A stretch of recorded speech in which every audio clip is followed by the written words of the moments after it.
양자역학 1학기 역사적인 종강의 시간. 그런데 말이야, 예전에 우리가 슈레딩거 방정식을 진짜로 풀었어. 그랬더니 놀라운 것들이 막 나타나요. 여러분들이 여태까지 했던 말이지.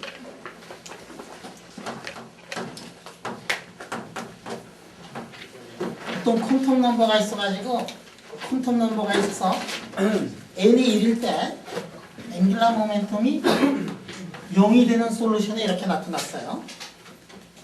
그 다음에 n이 2일 때 앵귤라 모멘텀이 0하고 1이 나타났고 L이 0, 1, 2 이런 것들이 이제 나타났어요. 자, L이 1일 때는 M이 0이라는 솔루션이 나타났고 L 이퀄 0일 때는 M은 0이고 M은 플러스 마이너스 1, 0, M은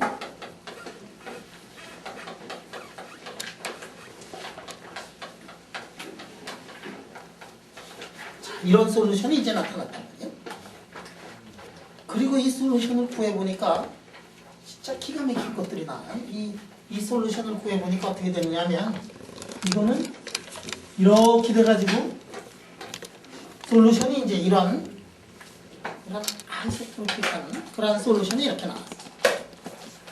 그 다음에 여기서 보니까 여기도 뭐 그 비슷한 그런 솔루션이 이렇게 나왔어요.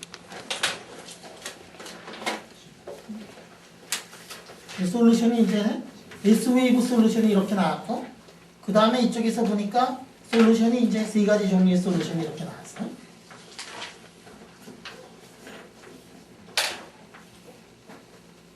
그 다음에 이 동네에도 솔루션이 이제 여러 개가 이렇게 나와요. 에너지가 어떻게 되느냐 하면 에너지라는 거는 여기서 무엇에만 관계가 되느냐 하면 n에만 관계가 되고 에너지가 어떻게 되느냐 하면 에너지가 마이너스 n자승분의 1 이렇게 나왔더라. 그래서 솔루션을 이렇게 보니까 n 이퀄 1인 솔루션이 나왔고 n 이퀄 2, n 이퀄 3인 솔루션이 나왔고 이 스테이트가 몇 개가 있느냐 하면 이게 한 개가 있고 이 스테이트가 몇 개가 있느냐 하면 몇 개가 있죠? n 이퀄 2는 4개가 있고 그 다음에 n 이퀄 이거는 9개가 이렇게 있고 그러니까 그라운드 스테이트부터 이걸 한번 그려보자. 그라운드 스테이트부터 이걸 그리니까 에너지가 어떻게 되느냐 하면 그라운드 스테이트 n 이퀄 1, n 이퀄 2, n 이퀄 3, n 이퀄 4 이렇게 이제 그라운드 스테이트부터 이렇게 익사이티드 스테이트를 그리니까 이러한 솔루션이 거기에 존재한다. 자, 이렇게 보니까 여기에 해당하는 거를 보니까 여기에 해당하는 거를 보니까 리얼 아톰에서 어떻게 되느냐면 여기에 해당하는 거를 보니까 이게 얼마가 되죠? n 이퀄 1인 경우. 자, 지금 우리가 공부를 하는 게 뭐냐면 하이드로젠 아톰을 공부를 하고 있어요. 하이드로젠 아톰이라고 해가지고 여기 지금 핵이 있고 그 둘레를 전자가 돌고 있는 이런 것들을 지금 공부를 하고 있단 말이에요. 여기에 얼마에? 여기에는 이러한 차지가 있고 그 둘레에 일렉트론이 하나가 그 주위에 있을 때 어떤 일이 벌어지는가 이런 거를 이제 공부를 했어요. G 이퀄 1인 경우가 어떤 경우냐면 수소인 경우야. 수소인 경우. 만약에 헬륨인 경우는 어떻게 되느냐면 G가 2가 되고 그 둘레에 일렉트론이 한 개가 돌고 있는 그러한 경우. 그래서 맨 처음에 요거는 어떤 경우냐면 하이드로젠 문제를 한다 풀었고 그 다음에 헬륨을 풀었는데 헬륨 둘레에 일렉트론이 몇 개가 돌고 있느냐면 일렉트론이 한 놈이 돌고 있는 그런 문제를 푸는 거지. 자, 그러면 하이드로젠 문제를 풀었다 그러고 그 다음에 헬륨 문제를 풀었다 그러면 헬륨의 문제를 풀었다 그러면 헬륨의 문제는 뭐냐면 차지가 2개가 있고 그 둘레에 일렉트론이 하나가 도는 걸 우리가 만약에 헬륨의 문제를 우리가 푸는데 만약에 가정을 하기를 일렉트론하고 일렉트론의 인터랙션을 우리가 무시를 한다면 일렉트론하고 일렉트론 사이에 인터랙션을 만약에 무시를 한다고 생각해봐. 그럼 해밀토니안이 어떻게 되느냐? 해밀토니안은 헬륨의 문제를 푸는데 여기에 지금 두 개가 있고 헬륨은 어떻게 되어 있느냐 하면 여기에 중성자 두 개에다가 양성자 두 개로 핵이 구성이 되어 있잖아. 그 둘레를 몇 개의 전자가 돌고 있느냐 하면 전자가 두 개가 돌고 있어요. 그런데 만약에 이 문제를 푸는데 이게 지금 일렉트론 첫 번째 일렉트론이고 두 번째 일렉트론이 있는데 일렉트론에 두 개로 이어져 있는 일렉트론이 있는데 이게 EM근에 어떻게 되느냐 하면 해밀토니안이 H과 자승에다가 그 다음에 라운드 자승에 해가지고 이런 게 있다고 생각을 해보자. 이렇게. 그 다음에 카이네틱 에너지가 어디에 또 있느냐 하면은 두 번째 것도 카이네틱 에너지가 있지. 네. 그 다음에 어떤 인터랙션이 있느냐면 V 이렇게 써놓고 R1이라는 인터랙션이 있고 V에 R2라는 인터랙션이 있고 그 다음에 어떤 인터랙션이 있느냐면 V 이렇게 써놓고 R1하고 R2 사이에 인터랙션이 있어요. 일렉트론하고 일렉트론 사이도 어떻게 되어 있느냐면 일렉트론하고 일렉트론도 인터랙션이 있지. 토탈 해밀토니안을 쓰는데 한 놈의 카이네틱 에너지, 다른 놈의 카이네틱 에너지, 이거하고 핵하고 인터랙션, 두 번째 일렉트론하고 이것 사이의 인터랙션, 일렉트론하고 일렉트론 사이의 인터랙션도 있어요. 그런데 우리가 이걸 한번 무시를 해보자. 이거를 무시하자. 이게 만약에 작으면 어떤 일이 벌어지느냐? 이게 작으면 토탈 해밀토니안은 어떻게 되느냐 하면 1의 해밀토니안하고 2의 해밀토니안 이렇게 쓸 수가 있어요. 그렇지? 그러면 만약에 이거 무시가 된다 그러면 토탈 해밀토니안은 각각의 해밀토니안의 합이고 그렇게 되면 우리가 어떤 얘기를 했었느냐 하면 베리아블이 있어가지고 토탈 솔루션은 슈레딩거 방정식의 솔루션은 어떻게 되느냐 1과 2로 이루어져 있는 건데 그거는 1인 놈하고 2인 놈이 직접 곱으로 표시가 되고 그 다음에 아이겐밸류는 어떻게 되느냐면 각각 아이겐밸류의 합으로 표시가 될 거다. 그러니까 하이드로젠 문제를 풀면 헬륨 문제에서 특별히 일렉트론 사이의 인터랙션을 무시를 한다 그러면 무시를 할 수는 없지만 그렇게 크진 않아요. 그렇기 때문에 우리가 헬륨 문제도 이렇게 풀 수가 있다. 물론 이거를 넣어가지고 푸는 방법들이 있어요. 그거 우리가 배울 텐데 그거를 뭘 가지고 배우느냐면 퍼투베이션 시어리를 가지고. 자, 모든 일렉트론 사이의 인터랙션을 무시한다면 모든 일렉트론들 사이에 인터랙션을 우리가 무시를 하면 어떤 일이 벌어지느냐? 모든 일렉트론 사이의 인터랙션을 무시를 한다 그러면 다 푼거나 다름없어. 모든 원자를 다 푼거나 다름없어. 왜 그래요? 토탈 웨이브 펑션을 우리가 각각 웨이브 펑션의 프로덕트를 이렇게 쓸 수 있으니까. 물론 조금 더 배워가지고 파울리 익스클루시브 프린시플 때문에 말이지. 뭐 조금 다른 게 좀 더 있지만 하여간에 아래부터 이렇게 차곡차곡 쌓인다 이거야. 그러면 여러분들이 화학에서 배운 거 뭐냐? 일렉트론이 하나가 들어가 있다. 그러면 S웨이브에 하나가 있고 두 번째 들어가면 어떻게 되느냐?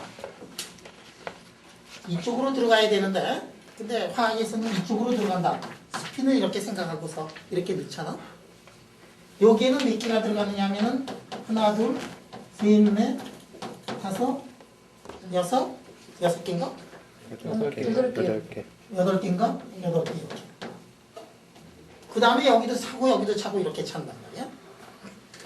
그러니까 화학하고 지금 물리를 비교를 해보니까 문제가 조금 있어요. 어떤 문제가 있느냐면 여기에 지금 우리가 스핀이라는 걸 넣어가지고 한 스테이트에 두 개를 넣었지만 처음에 이거를 풀었을 땐 사람들이 굉장한 퍼즐이었어. 왜 퍼즐이었느냐 하면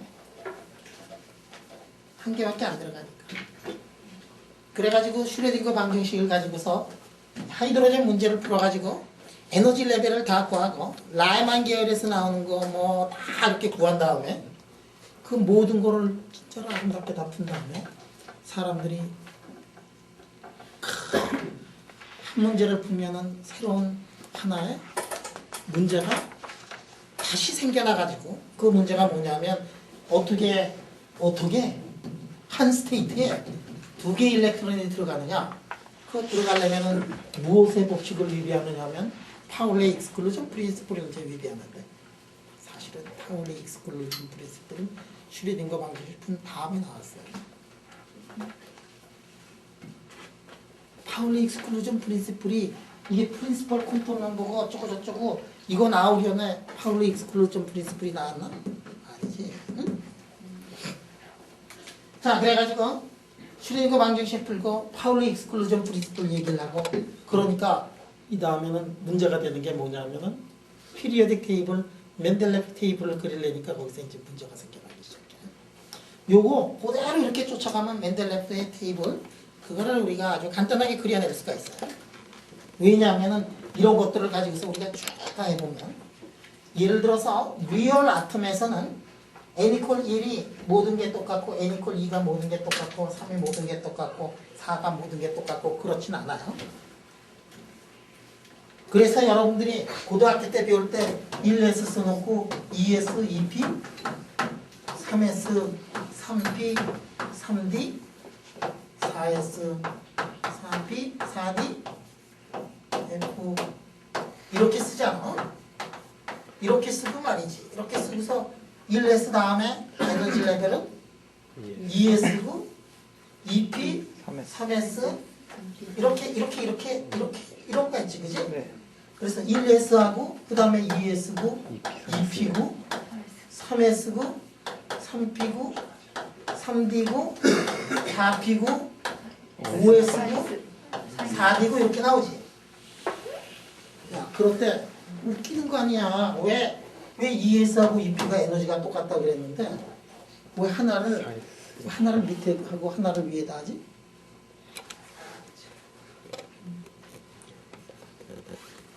리얼 아톰은 하이드로젠 아톰하고 달라요. 리얼 아톰은 어떻게 되어 있느냐 하면 일렉트론하고 일렉트론 사이에 인터랙션이 들어가 있지. 이거를 넣어가지고 정확하게 풀면은 이 순서가 맞는데 우리가 이거를 넣지 않고 헬륨인 경우 이거를 넣지 않고 악센인 경우 이거를 넣지 않고 클로린인 경우 소디움인 경우 그런 거는 다 일렉트론 인터랙션을 다 무시하고 이 모델에다가 그냥 넣어가지고 보면 1S하고 그 다음에 2S하고 2P는 같고 3S, 3P, 3D는 에너지가 같고 다 같아야 되는데 그런데 우리가 그거를 다 놓고서 계산을 해보면 1S 다음에 2S고 그 다음에 2P고 3S고 3P고 3D 가기 전에 4S부터 이렇게 들어가는 거예요. 그 일렉트론 인터랙션을 다 넣어가지고 풀어보면 제대로 풀면 조 순서로 이렇게 나와요. 그러니까 이게 하이드로젠 아톰을 하나만 놓고서 문제를 풀었는데 그런데 이런 모양을 이렇게 유지를 한다는 것 자체가 굉장히 어메이징하게 놀라운 일이다. 이게. 왜? 일렉트론의 인터랙션을 무시를 한 그냥 하이드로젠에 원 일렉트론만 있다고 하고서 그 다음에 에너지 레벨을 이렇게 구한 다음에 그러니까 일렉트론의 인터랙션을 무시한 하이드로젠의 그 문제에서부터 이렇게 구한 다음에 그 다음에 에너지 레벨을 이렇게 쓰고 그 다음에 뭐 일렉트론의 구름이 이렇게 돼 있고 저렇게 돼 있고 그런 거를 그냥 킵할 수 있는 게 굉장히 놀라운 일이지. 일렉트론이 만약에 30개 있다 그러면 일렉트론의 인터랙션의 개수는 몇 개지? 30 콤비네이션 2 아니야. 그럼 30 곱하기 29에다가 나누기 2하면 얼마? 15 곱하기 29. 나도 알아. 그 15. 하여간에 그렇게 많은 인터랙션을 다 무시해 놓고서 문제를 풀었는데도 불구하고 그게 저렇게 잘 만든다는 게 상당히 놀라운 일이더라고요. 그 사람들이 하이드로젠 문제를 딱 해놓고 피리어딕 테이블을 딱 그리니까 차이가 나는 게 곱하기 2만큼 차이가 나더라. 그리고 파울리라는 사람이 익스클루전 프린트를 만들어 놓고서 하니까 이게 미싱 퀀텀 넘버가 하나 있더라. 그 미싱 퀀텀 넘버가 뭐냐 그래가지고 그 한 문제를 풀어내니까 다시 미싱 퀀텀 넘버의 그 존재가 떠오르게 되고 그게 이른바 뭐냐면 이른바 스핀이었단 말이에요. 근데 이거를 풀다 보면 저게 L이라는 게 뭐냐면 앵귤라 모멘텀이니까 앵귤라 모멘텀 퀀텀 넘버에는 종류가 두 개가 있을 거다. 그 중에 하나는 뭐냐면 이렇게 돌아가는 자전에 관계되는 거고 하나는 아니지 이렇게 돌아가면 공전이지 그지? 그 다음에 땡그렇게 돌아가는 거는 자전이 들어있게. 그래서 자전이라는 개념을 클래시컬 개념을 사람들이 이렇게 가져와 가지고 그거를 넣고서 생각을 해보니까 더 큰 문제가 생겨나더라고요. 왜냐? 너무 빨리 돌아가지. 생각가 될 수가 없어. 이게 일렉트론의 포인트 파티클인데 뭐 포인트 파티클이 아니라 우리가 못 봤다 그래서 사이즈가 얼마 있다고 생각을 하더라도 이게 돌아가는 속도를 보니까 빛의 속도는 뭐 상대도 안 되게 빨리 돌아가더라. 아인슈타인을 버릴 거냐? 어? 자전을 버릴 거냐? 우리가 아인슈타인을 너무도 사랑하잖아, 그렇지? 그러니까 자전을 버려야 될 거야. 그리고 자전을 버릴 수도 없어요, 그래. 사람들이 그 고민하는데 그때 혜성처럼 나타난 사람이 누구냐면 디락이라는 사람이 그때 나타나가지고 그 문제를 풀어요. 디락 방정식 이렇게 풀어보면 심심하면 디락 방정식 봐봐. 이 지금 슈레딩거 방정식은 에너지는 2분의 1 mv 자승 더하기 포텐셜이니까 이게 non-relativistic quantum mechanics거든. 그러면은 relativistic한 quantum mechanics를 만들어야 될 텐데 어떻게 하느냐? 그거 연구한 사람이 누구냐 하면은 디락 아저씨가 그거를 난 근데 디락 아저씨는 내가 요즘에도 얘기했지만 상당히 존경해요. 슈레딩거 아저씨는 솔루션 구하는데 뭐 1년인지 2년 걸렸다는데 이게 해놓고서 디락 아저씨는 이게 반짝이면서 공원에 앉았을 때 반짝이었는데 해지기 전에 그 문제를 다 풀었다는 거 아니야. 그 많은 수학. 믿거나 말거나 한데 여러분 디락 방정식 이렇게 보면 디락 방정식은 에너지는 MC 자승이에요. 슈레딩거 방정식은 리니어 이퀘이션이지만 디락 방정식도 리니어 이퀘이션이니까 슈레딩거 방정식을 보면 에너지는 P 자승이 돼가지고 하나는 1차고 하나는 2차인데 저 동네를 가면은 둘 다 1차 방정식으로 이렇게 돼 있어요. 그런데 디락 방정식을 풀면은 그 솔루션이 렐라티비스틱 퀀텀 메커닉스를 만들어 가지고 에너지는 MC 자승을 만족하는 그 수식을 만들어 가지고 풀다 보면 솔루션이 주르르르르 4x1으로 나와. 4x1 솔루션이 4개가 나온단 말이야. 그래가지고 이거 이상하다. 그 이제 이거 보면 그래요. 디락도 그거 푼 다음에 뭐라고 얘기하느냐 하면 4개가 있는데 2개는 스피너 다운, 스피너 다운, 스피너 다운. 에너지가 0보다 크고 에너지가 0보다 작고. 에너지가 0보다 작은 게 뭐냐? 아니 에너지가 0보다 작다고 해도 되고 전기를 차지를 플러스로 이렇게 바꿔도 괜찮아. 이게 도대체 뭐냐? 이제 디락은 어떻게 했느냐? 처음에는 틀렸다. 2개는 맞는 답이고 2개는 틀리는 답이다. 이렇게 생각을 했어요. 그 다음에는 이제 X 펼쳐놓고 아니다. 이게 프로톤이다. 프로톤의 솔루션이다. 프로톤도 안 돼. 왜냐면 매스가 똑같으니까. 그지? 프로톤하고 일렉트론의 매스는 다르죠. 여러분들 디락 방정식을 가지고 그걸 푼 다음에 non relativistic limit를 딱 취하면은 슈레딩거 방정식이 나오고 그러면 포지티브 에너지, 네거티브 에너지 아니 포지티브 에너지, 포지티브 앤드 포지티브 차지의 솔루션이 나오는데 그 솔루션이 그 이른바 그 유명한 반입자에 관한 솔루션이에요. 수학으로 풀었던 그 솔루션이 이 우주에 진짜로 포지트론이 이제 존재를 하게 돼요. 그래서 디락 방정식 문제 한번 풀어봐봐 이렇게. 생각이 딱 떠올라가지고 공원에 일단 가요. 힌트를 줬으니까. 어? 힌트를 줬으면 좋아. 그래서 해 지기 전에 달 뜨기 전에 한번 이렇게 한번 풀어봐봐. 그거 풀어보면 그 다음에 그 속에서 또 하나를 풀면 또 하나의 문제점이 나오고 또 하나의 문제점이 나오고 그러면서 이렇게 물리학이 이렇게 발전하는 거예요. 자, 그래서 우리가 이 멘델레프의 이 테이블을 이제 우리가 찍었어요. 내가 하나 이제 질문을 하겠어. 요전에 여기서 n이라는 것은 뭐냐면 nr 더하기 1 더하기 1이라고 이렇게 썼었지. n이라는 것을 우리가 그러고 뭐라고 했느냐면 프린시팔 퀀텀 넘버라고 했다. 프린시팔 퀀텀 넘버. 그리고 에너지는 프린시팔 퀀텀 넘버에만 이렇게 관계가 되더라 하는 얘기를 여러분들한테 얘기했어요. 근데 여기서 보면 L이라는 게 있고 사실은 NR이라는 게 있어. L이라는 것은 어디서 나왔냐면 YLM에서 나온 L이에요. 앵귤라 모멘텀에 관한 퀀텀 넘버인데 NR이라는 것은 어디서 나왔죠?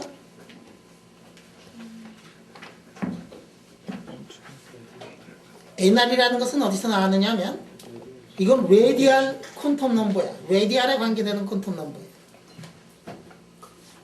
L이라는 것, NR, 퀀텀 넘버가 세 종류가 있는데 말이지. 퀀텀 넘버가 세 종류가 있는데 에너지에 관계되는 거는 기분 나쁘게 세 개가 다 관여하지 않고 M은 관여를 하지 않고 NR하고 L만 관계를 하더라 하는 얘기예요. 자, M이라는 게 관여를 안 하기 때문에 뭐가 나타나느냐면 이른바 같은 에너지 상태 여러 가지 스테이트가 있다. 그거를 영어로 뭐라고 얘기를 하느냐면 디제너러시가 있다. 뭐 이렇게 얘기를 한단 말이에요. 그러니까 같은 L에 대해 가지고 디제너러시가 몇 개가 있느냐면 2L 플러스 1개가 있어요. 아니 우리가 스핀을 빼놓고 돼. 스핀을 넣으면은 2L 플러스 1에다가 곱하기 2가 될 텐데 아 M이라는 놈은 결국 같이 있는데 M이 서로 다르더라도 M이 다르더라도 한 다발로 묶어가지고 같은 족속이다 그래가지고 그냥 거기다 쳐넣는 거란 말이에요. 그래서 에너지에는 M이라는 게 들어가 있지 않는다. 그리고 여기에 한 개, 여기에 몇 개, 여기에 네 개, 여기에 9개가 아니 2개, 8개, 18개가 이렇게 에너지가 디제너러스가 되어 있더라. N 이퀄 3인 경우에는 심지어 18개가 똑같은 에너지를 가지고 있어요. 이게 너무 공평해, 그지? 똑같은 에너지 상태를 몇 개가 가지고 있느냐 하면 18개가 가지고 있어. 너무 많아. 여러분들 그 퀀텀 넘버가 다르면 웬만한 경우에 퀀텀 넘버가 다르면 에너지가 다 달라야 되는데 이놈이 지금 M만 잡아먹은 게 아니라 그 다음에 어떤 일이 벌어지느냐 하면 NR하고 L에서 이게 0이고 1인 경우 1이고 0인 경우를 보면 두 개가 다 에너지가 같아요.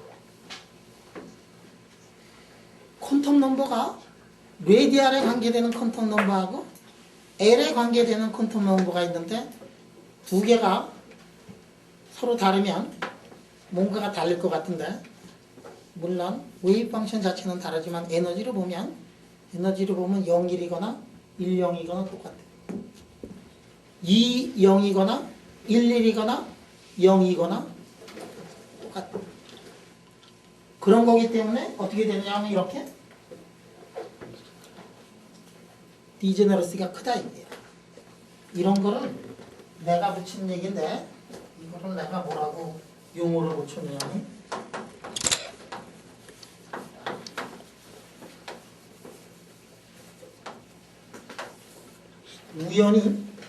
우연히 이렇게 디제너러시가 이렇게 커지더라 하는 거야. 엑시던탈 디제너러시라고 내가 이름을 붙였어. 야, 뭐 내가 붙였다 그러니까 뭐 이러고 그러는데 말이지. 조금 있다가 이제 물리학 용어에 정식으로 올라갈 거야. 엑시던탈 디제너러시. 너무 많아 디제너러시. 이 엑시던탈 디제너러시를 깨는 방법들이 있어요. 어떤 방법이 있을까?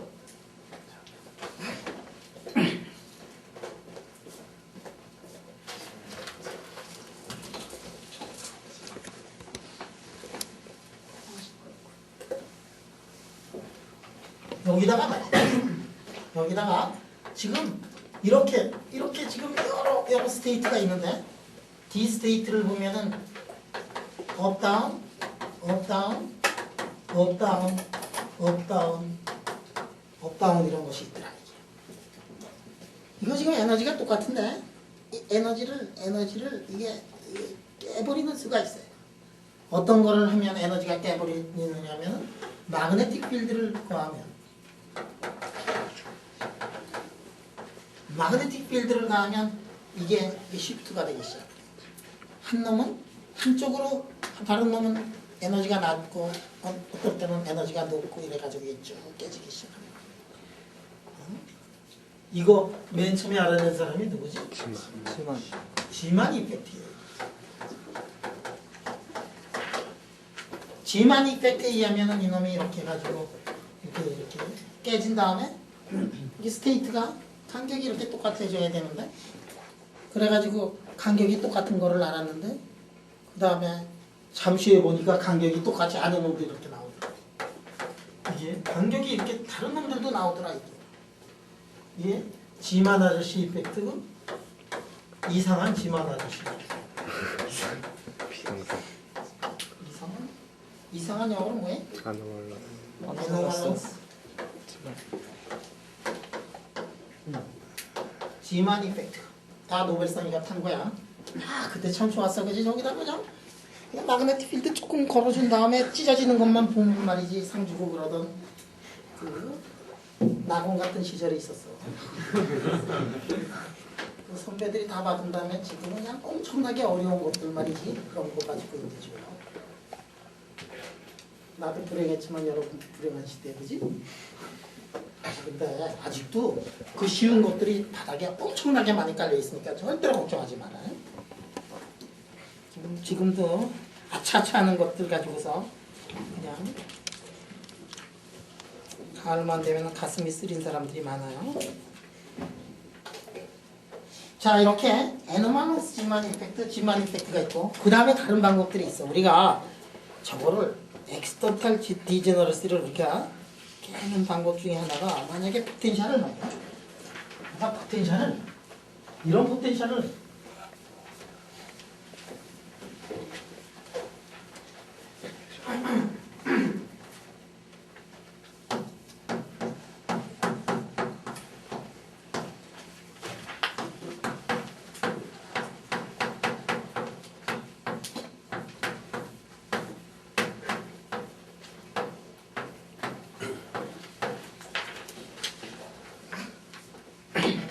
자, 내가 이런 포텐셜을 한번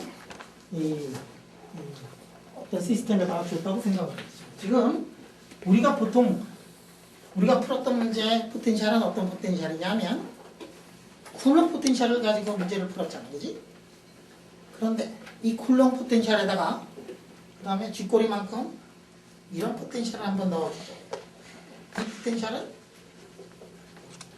R분의 1보다 R-분의 1의 포텐셜은 어떻게 되냐면 굉장히 빨리 떨어지는 포텐셜. R이 커지면 R분의 1하고 R-분의 1하고 어떻게 더 크냐면 R분의 1이 훨씬 더 크다. 저렇게 급격하게 죽어가는 저런 포텐셜을 한번 생각을 해보죠.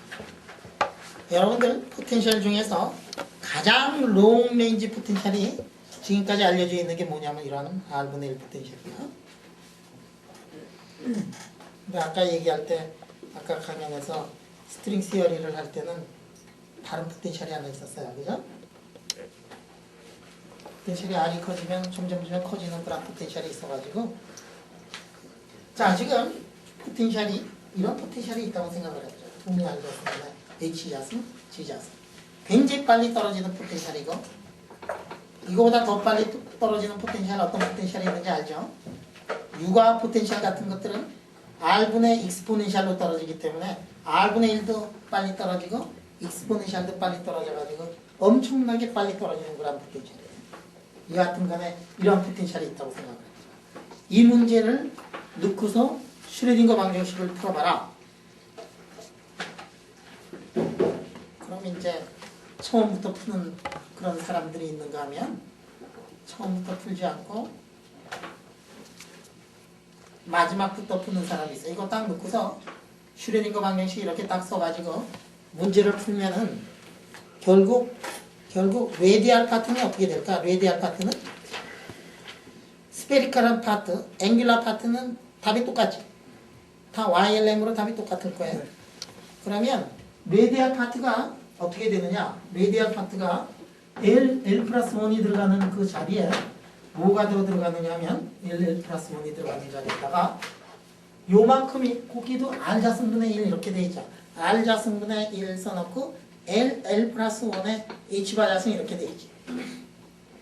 그러니까 거기에 R 자승분의 1에 L 플러스 1에 H바 자승 대신에 요거를 딱 넣으면 뭐하고 똑같으냐 하면은 포텐셜이 이거하고 똑같아요. L 플러스 1 대신에 L 플러스 1 플러스 G 자승이 더 들어가는 거하고 똑같아요. 그러면 본래 L 플러스 1이 있었는데 저렇게 바뀌었으니까 이렇게 써놓고 아까 들어갔던 그 솔루션에 L 대신에 L 스타를 넣으면 될 거다. 그럼 에너지가 얼마가 되느냐는 이거죠.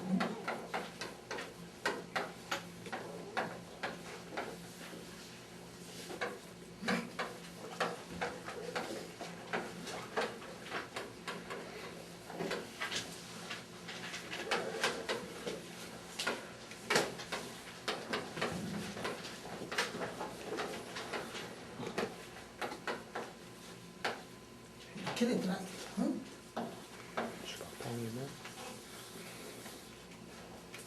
잠깐 이거 L에 관한 2차 방정식이잖아요. L 스타에 관한 2차 방정식이거든. 이 2차 방정식의 솔루션 L 스타 이거를 구해서 거기다가 솔루션에다가 넣으면 이게 이제 이렇게 나오거든요.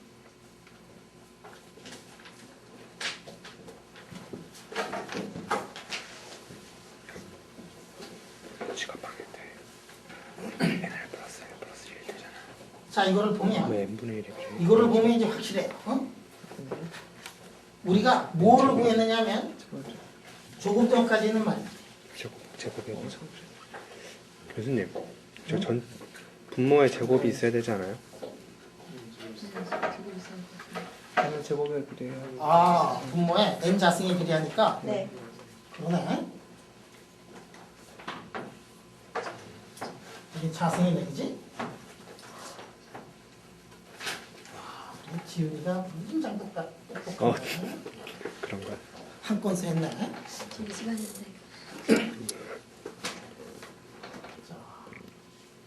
자승 맞네. 인자승분의 1에 비례하니까.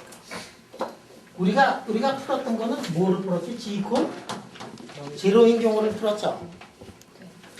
우리가 G 이퀄 제로인 경우를 풀었어요. 이런 거 붙지 않았었어요. 쿨럼 포텐셜만 있는 경우를 풀었는데 쿨럼 포텐셜 이외에 이런 포텐셜이 만약에 있다 그러면 어떻게 되느냐 해가지고 지금 문제를 푸는 거야. 자 여기다가 G 대신에 0을 넣으면 이 분모가 어떻게 되니? G 대신에 0을 넣으면 NR 플러스 플러스 1 플러스 2분의 1 플러스 L 플러스 2분의 1 이렇게 나오지. 예. 그러니까 NR 더하기 L 더하기 1이 돼가지고 전체 콘텀 넘버 n이 되면서 자승분의 1 이렇게 된다. 그래서 n자승이야. 그래서 여기를 이렇게 보면 nr하고 l하고 어떻게 돼 있어요? nr하고 l하고 동등한 위치로 들어가 있지. 그래서 1, 0이거나 0, 1이거나 2, 0이거나 1, 1이거나 0이거나 답이 다 똑같이 나오는데 그런데 이쪽을 보면 어떻게 돼? 이게 nr이 1이고 l이 0인 경우하고 0하고 1인 경우를 보면 답이 다르게 나오죠. 네. 에너지가 다르게 나오지. 그러니까 어떻게 되어 있느냐 하면 디제너러시가 깨져 있는 거예요. 에너지가 같지 않다. 그래서 에너지를 이렇게 깨기 위해서 accidental degeneracy는 말이야. 진짜 신기하게도 포텐셜이 그런 경우 딱 그런 경우 세상에 그거 말고 다른 포텐셜이 무수히 많은데 그게 R분의 1 포텐셜이 돼가지고 R에 1.02만 되더라도 디제너러시가 없는데 아래 2.3만 되더라도 아래 0.99 아래 1.3만 되더라도 디제너러스가 없는 그러한 경우인데 우연하게도 아래 1승의 포텐셜을 가지고 있기 때문에 두 개의 퀀텀 넘버가 동일한 모양으로 들어가가지고 엑스턴탈 디제너러스가 나타나는 경우다. 너무도 우연하게 이렇게 되는 경우가 자연에 이제 굉장히 많아요. 그러면 그거를 깨기 위해서 어떻게 해야 되느냐? 왜 깨? 시메트리는 깨라고 만들어 놓은 거야.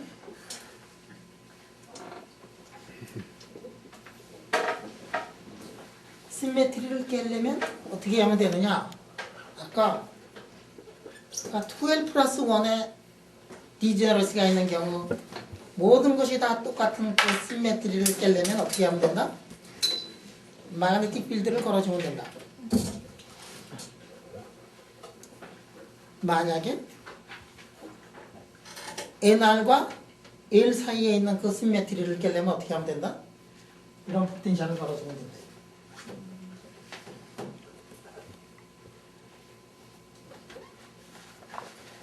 질문?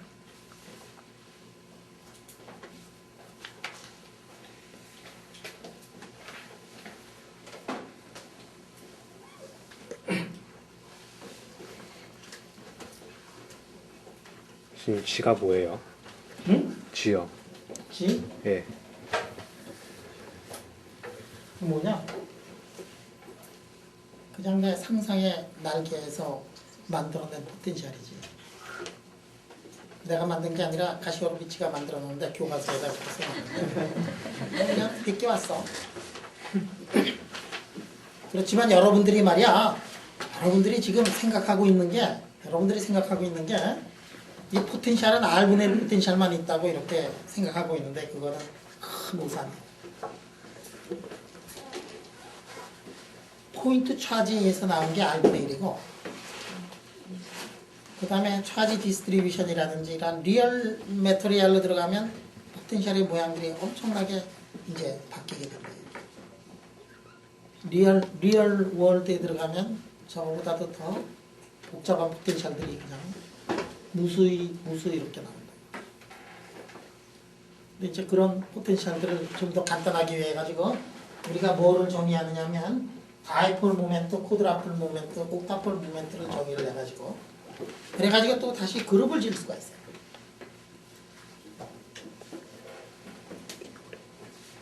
또 질문? 교수님, 저기서요. 포텐셜이 R 제곱에 반비례하는 텀만 생각하기 위해서요. G에다가 0을 넣으면요. G에다 0을 넣으면 그럼 두 번째 항밖에 안 남잖아요. 근데 에너지는 그냥 그러면 0이 돼버리는데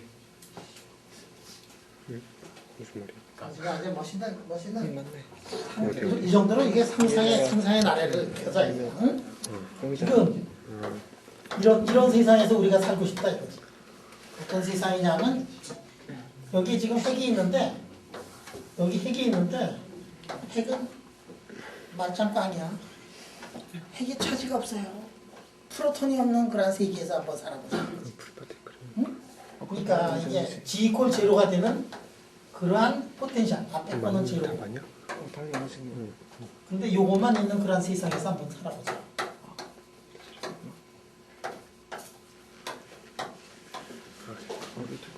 이런 세상에서 한번 살아보자. 이런 세상에서 어떤 일이 벌어지는가를 한번 보도록 하자. 자, 여러분, 이런 세상에서 어떤 일이 벌어질까? 우선 처음에 질문이 있어. 이게 뭐냐면 이런 세상이 존재하느냐?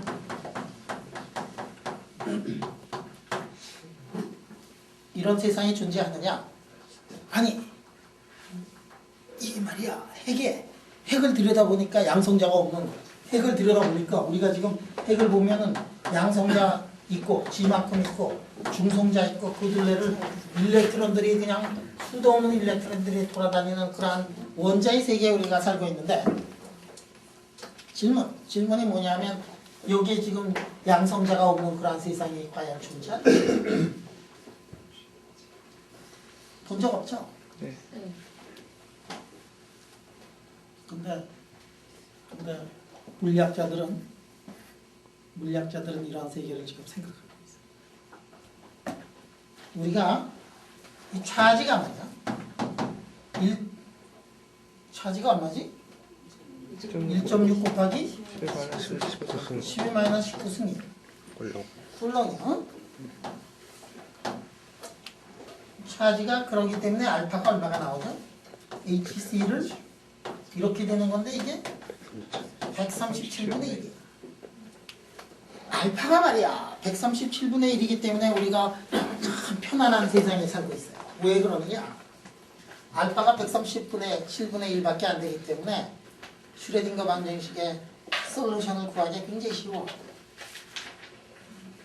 만약에 알파가 점점점 더 커져가지고 1근처로 가면 퍼터베이션 시어리를 우리가 쓸 수가 없고 그래서 솔루션을 구하는 게 이제 굉장히 어렵게 된다 이거야. 그래서 그 강력 스트롱 인터랙션에 그 동네에 가는 그 시어리처럼 이제 어려워지기 시작한다. 그럼 왜 이게 1.6 곱하기 12 마이너스 19승이냐? 왜 신이 이거를 만들 때 1.6 마이너스 곱하기 12 마이너스 19승으로 만들었느냐? 2 곱하기 10에 마이너스 18승으로 만들면 신은 다 세상의 모든 거를 다 할 수 있다 그랬는데 기분도 언짢을 때 만들어서 2 곱하기 10에 마이너스 18승으로 만들었다. 세상에 응? 이렇게 만들 수 있지 않느냐? 만들 수 있었어요.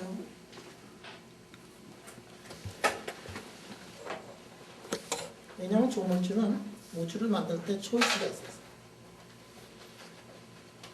아니 생각을 해봐. 우리가 말이야 지상의 온도가 바닷물의 온도가 1도만 국지적으로 1도만 달라져도 엘니뇨인지 얄니뇨인지 뭐 이상하게 나타나가지고 사막이 홍수가 나고 맨날 비 오던 데가 쫙쫙 갈라지고 사람들이 수백만 수천만이 기근해 그런 세상에서 우리가 살고 있는데 1도만 달라져도 메뚜기 떼가 아프리카에 있던 게 메뚜기 떼가 한반도를 덮칠 줄 모르고 그 정도의 세계에서 살고 있는데 아니 빙하가 다시 한반도를 덮쳐가지고 그런 세계에 살 수 있어요.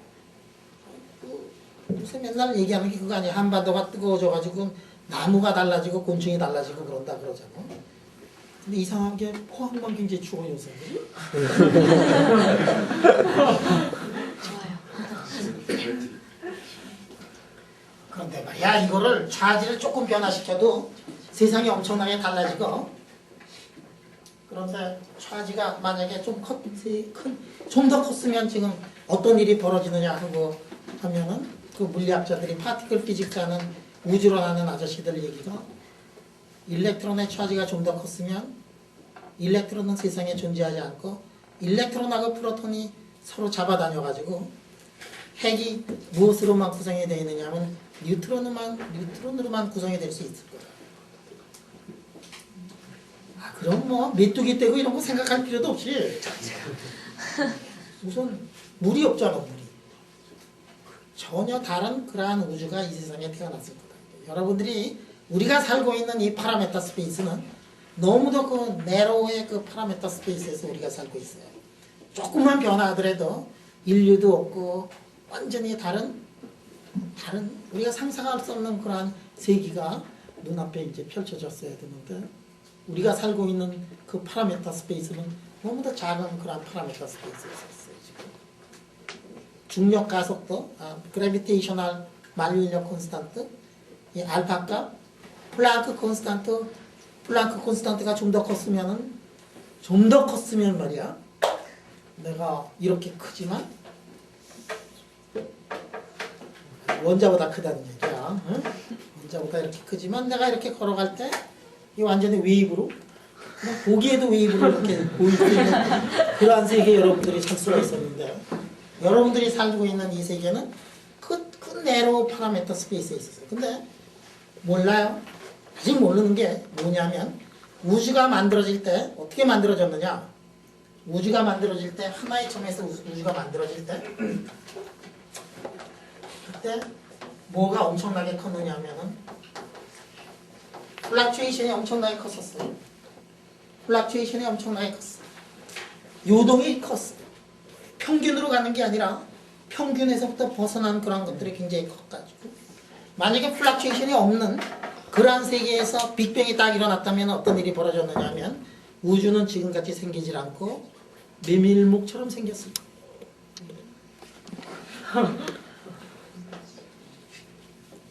우주가 균일하게 생겨날 수가 있었어. 찬스가 있었어. 우주가 만들어질 때 우리 지금 우주를 보면 굉장히 불균일한 그런 우주에서 살고 있단 말이야. 저 동네를 가면 그냥 완전히 아무것도 없는데 이 동네는 뭐 무진장 딱딱한 놈이 뭐 한두 군데 있는 게 아니지. 여기도 한쪽으로 덴시티가 몰려있고 한쪽은 덴시티가 0인 그런 우주가 만들어졌어요. 왜냐? 플락추에이션이 너무 커가지고. 이 플락추에이션이 더 컸으면 어떻게 되느냐? 아니, 플락추에이션이 커가지고 지금 덴시티의 플락추에이션이 이렇게 큰 우주에서 우리가 살고 있는데 만약에 플락추에이션이 달랐다면 아니 플락추에이션이 얼마나 컸으면 우주가 만들어졌을 때 생겨난 빛이 우주를 돌아다니는데 아직 유니폼한 템퍼레처를 유지를 못하고 우주에 있는 빛 자체도 한쪽에 더 있고 적게 있고 그래가지고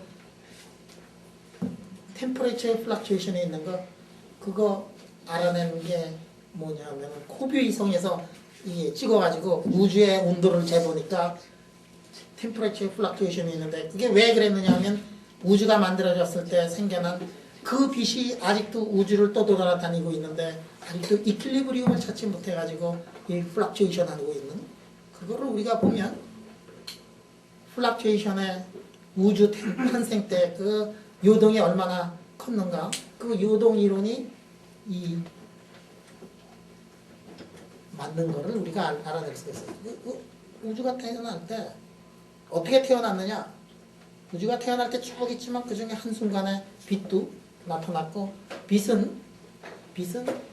이렇게 나타났고 그러면 맨 처음에는 태고 시절에는 너무 뜨거운데 같이 있었지만 그 다음에 식는 과정 속에서 한쪽이 다른 쪽보다 엄청나게 빨리 온도가 내려가고 빛 같은 거는 이제 높은 온도로 천천히 떨어지면서 이제 우주가 이렇게 형성이 되는데 그 플락추에이션의 그 에비던스가 우주의 이것저것에 200만 년 전에 200억 년 전에 우주가 만들어졌을 때 그 에비던스가 이것저것에 이제 나타나고 그랬을 때 우리 유니폼한 우주를 만들지 않고 이게 플락추에이션이 이 정도 커가지고 그래가지고 저쪽에 진공이 있고 이쪽에 땅이 있고 땅 위에 물이 있고 우리가 이렇게 살고 있는 이 세상으로 만들어진 게 너무도 내가 보기에는 우연이다 이렇게 생각해요. 우리가 만난 것도 우연이지만 우리 그런 우연 그 트리비아란 우연이 아니고 진짜 그 우연이 이 엑스텐탈 디제너러시 이런 거는 뭐 상대도 안 되는 그 우연이 있어가지고 우리가 여기서 만들었어요. 그 파라메터 스페이스가 그렇게 작다 이거예요. 그런데 그때 플락추에이션이 지금 어디선가 어떻게 나타나는지 몰라요. 무슨 얘기냐면 이 일렉트론의 차지 알파가 이게 콘스탄트가 아니고 시간에 따라서 변할 수도 있고 이것이 지역에 따라 다를 수 있을 가능성이 있어요. 우주의 어느 곳에선가 그쪽에는 원자로 이루어져 있지 않고 일렉트론이 다 없어진 프로톤이 없는 뉴트론으로 구성이 되어 있는 그런 우주가 세상에 있을지도 몰라요. 아직도 몰라요. 그건. 왜 플랑크 콘스탄트하고 파인 스트럭처 콘스탄트가 이 값을 가지고 있는가? 그거는 아직도 해결하지 못한 문제예요. 아마도 영원히 해결하지 못하는 문제일지도 모르고 그거는 우주를 만들 때 조물주가 그 우주를 만들었기 때문에 우리가 그 우주의 결과에서 우리가 살고 있기 때문에 근데 그 우주는 여러분들 내가 얘기는 하지만 이 우주는 말이야 조물주가 만들었을지 모르지만 이제는 조물주도 바꿀 수 없는 게 뭐냐면 우주의 법칙이야. 못 바꿔. 그 아저씨 이거 갑자기 바꿔봐라 야. 차지 갑자기 바꿔봐. 빛의 속도가 말이야. 왜 그렇게 됐니? 그거 초이스가 많았는데 이제 못 바꿔.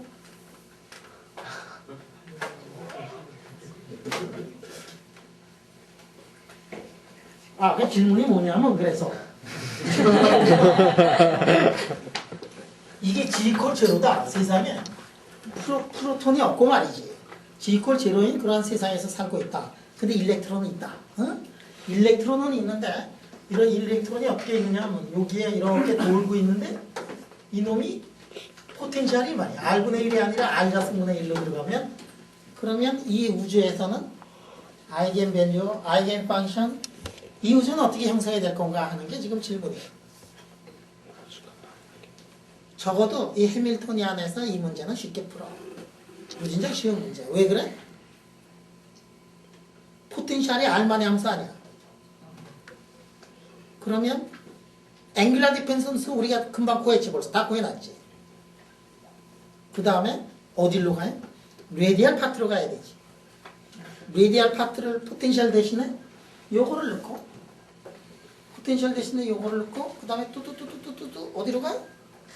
앵귤라 모멘텀의 L자승 거기에 그거하고 이거를 딱 붙여놓은 다음에 그 다음에 뭘 풀면 된다? 레디얼 이퀘이션의 슈레딩거 방정식의 파셜 디퍼런셜 이퀘이션을 풀어보면 될 거 아니에요. 그럼 그 세계는 어떤 세계냐? 그 세계에도 메뚜기가 뛰놀던 세계냐? 그건 아니겠지 당연히. 물이 형성이 되지 않겠지. 몰라 어떻게 될지. 그거 되게 재미난 문제인데 한번 풀어봐봐. 응? 그러니까 제가 하고 싶었던 말은 아 그게 아니었어? 그러니까 G를 0에 넣으면요 에너지가 0이 돼버려서요. 저기 에너지 구한식에서 G 대신에 0 넣으면 에너지가 0이 되잖아요. 그래서 에너지가 0인 상태밖에 없는 식이 나오니까 이상하다 생각했는데 저 포텐셜 자체가 밀어내는 거니까요. 바운드가 안 돼서 그러니까 바운드 에너지가 안 나온다고 생각하니까 해결이 된 것 같습니다. 그래 그러면 이게 포텐셜이 밀어내는 게 아니고 뭔 말인지 몰라. 제 마이너스요? 마이너스면 어떻게 되느냐? 이 세계에도 메뚜기가 뛰어놀까?